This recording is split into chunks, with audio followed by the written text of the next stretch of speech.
Avatra ho antsika malagasy MC Académie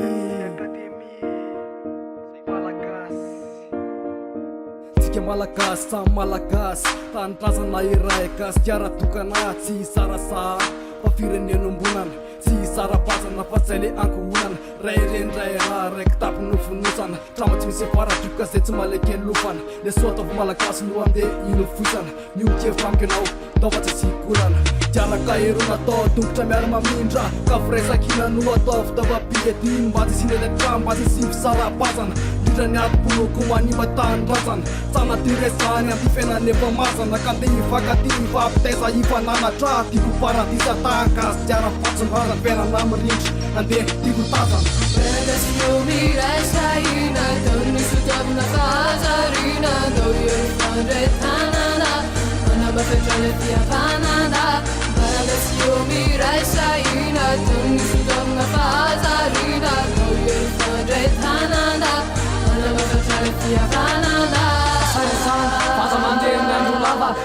Fatsy fanadininy fa isy tantara fa mbajereo no avantaranaka mapara fa mijaly fireneko mijaly gasikara ataova simbasimba latsaratsy karakara fiainane vola zao nita famitranga nakaizany endrom-piaramona tamin'ny fampanjaka akehitriny mahafinonja-piaina mila tsy hozaka fa miaty voninahitsasarena amin'ny manjakazaka tsy mamely anizaniza na ko hoe mandatsy fa velo loatra mifoka tsy fo atakom-bava mbola maizina ntontolo mety hoela fo izava tsy asiko sasy teny tsongafitrany de mazava ka tsipikonteny any ampony mahalala fa tsy anina totongotra mantanana ao afara fa samy tompona ndraiky tsika fa samy tsisy afa miala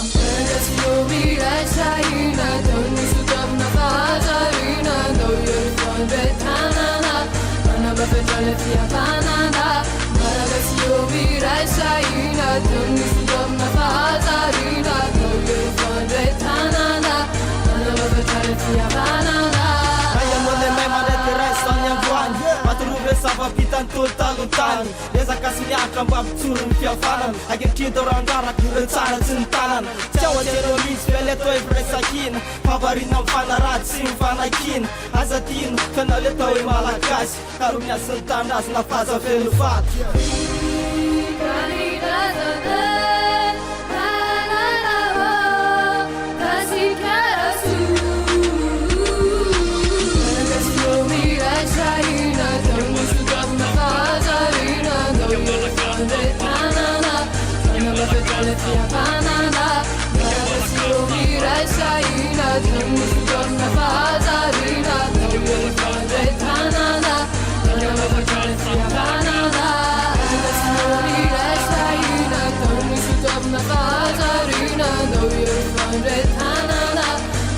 Trying to be a